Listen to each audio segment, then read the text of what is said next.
Like, looking good job. Whoops. And it was the host Nice. who led us there too. Yo, Tarky, you're the host, man. You gotta Keep bring us it on in. track, bro. Dude, Keep it I've tight. been drinking, Keep it I'm tight. relaxing, I'm relaxing. Okay, fine. And again, just I want to quickly point out, the GGG shill has made us stop talking about how powerful MTXs are. So, Valve packed, guys. How do you feel? I personally think it should just be deleted because it's dumb. And I think the main reason that people say that it shouldn't be deleted is, but they would have to like rework the entire game. Like, I hear that argument so much, and there's nothing wrong with having to change numbers. Like, if something's inherently broken, and 90% of like the streamers and long-term players kind of go, yeah, I don't think this is healthy for the game. To keep it to keep like such degenerate gameplay in, just because we would have to rebalance other things, I don't think that's an excuse.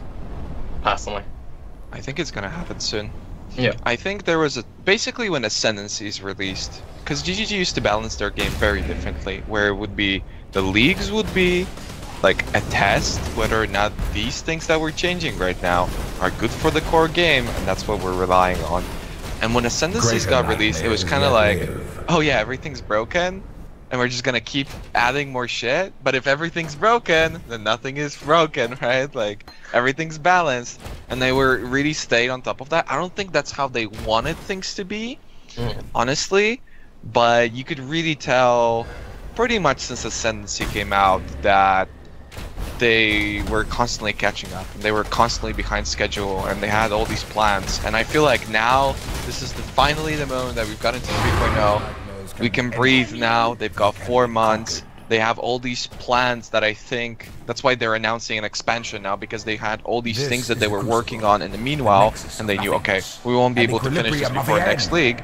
But now they're taking all of that, squeezing it into an expansion, and I think people are going to be very much surprised with the amount of balance and content that the next league is going to have in it, which is in like 3 months, I'm pretty sure. Because I'm pretty sure they're putting all that stuff together, and they're going to be changing a lot of numbers, which takes a lot of time. Yeah. A lot of Especially people, with a few people in chat are like, Valpact is fine though.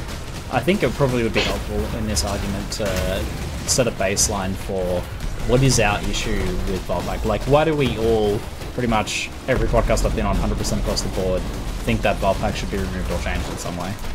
Okay, so pretty unanimous amongst like, us guys who kind of go around and migrate podcasts and stuff. Okay, so for example, like using what I mentioned earlier, I'm just playing a Valpact Berserker. I've got about 6 to 6.5k life, depending on like if I'm wearing a Sibbles or whatever, and I've been farming breaches. I've been standing in Esh Ball sometimes because I feel safer not moving and casting to keep my Valpact going than to move out of the damage. And when I feel safer standing in the damage, knowing I have Valpact, than moving out of the damage, something is wrong.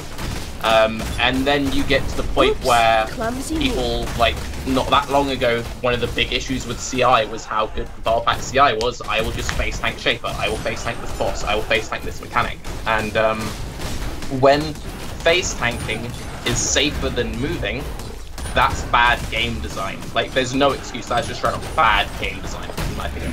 So your kind of, the crux of your point is that it removes engagement from the gameplay, whereas you'd be like, dangerous things are happening, I need to move around and dodge and position. Now it's just like, just hold the button down.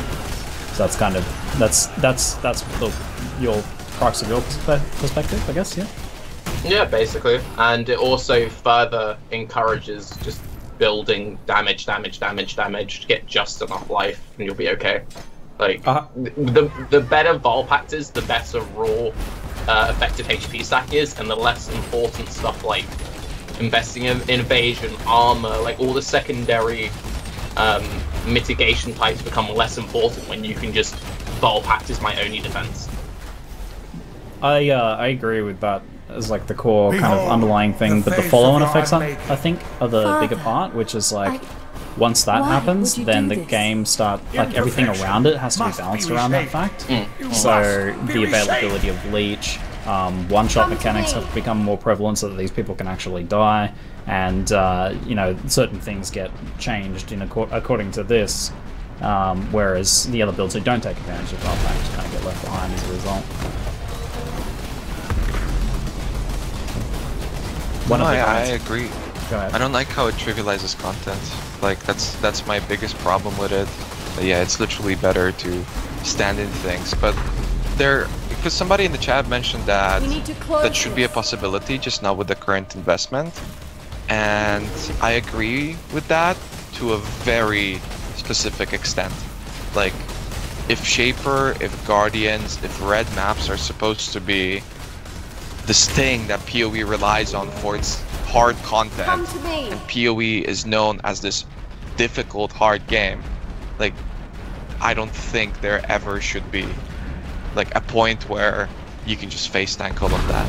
It just makes no sense from like a game design point of view, honestly. Like, why should bosses have different mechanics? Why should bosses work differently? Why should they have like different AI? Why should they have different stages if you can just stand in all of it with a certain amount of investment? It just doesn't add up for me. Yep. I also don't like it in the fact that the only way to get Valpact now is you take this one node on the tree, or it's Zeri's Acuities. Like, it's quite often I'll get the question where it's like, hey Tarky, look at my build, is it worth dropping like 300k DPS or whatever to get Valpact? And it's like, in most cases, yes. And that also then makes routing more linear, which makes build design more linear, so it's for a lot of builds, just you end up just building this way because of it. So it also affects theory crafting quite heavily, which I don't like either. So that's kind of like the base issue we have with Valpact. Does anyone have anything else to kind of add to that? To like explain to people that say Valpact is fine? That's kind of our perspective on Valpact and why we think it's an issue. You guys have anything to add? When I'm ready. Talk about Reflect already or no? No, I didn't mention Reflect. No.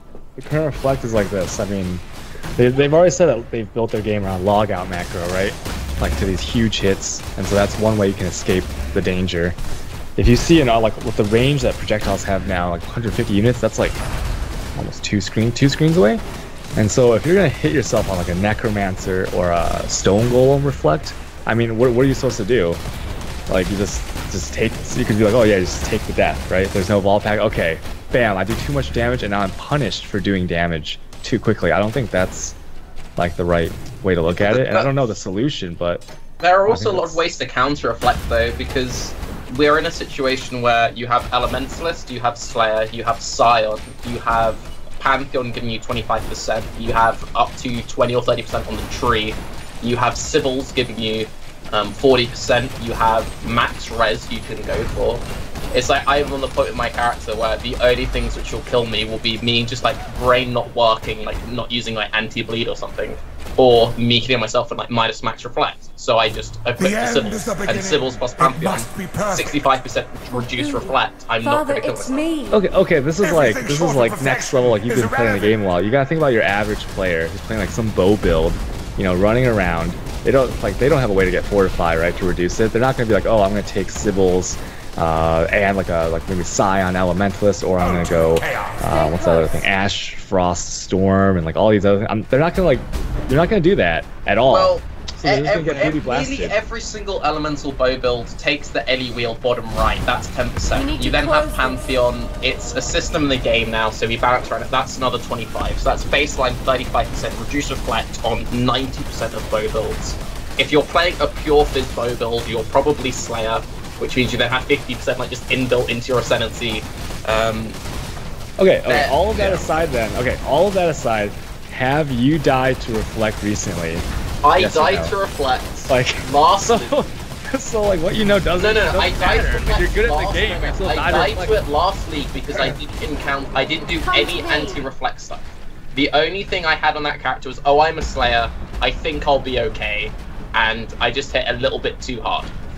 So yeah, but I don't think that's fun. That's not fun. I don't think reflect is a good mechanic, but at the same time, I don't think that never dying to reflect is a good mechanic either. I don't like the current state of reflect.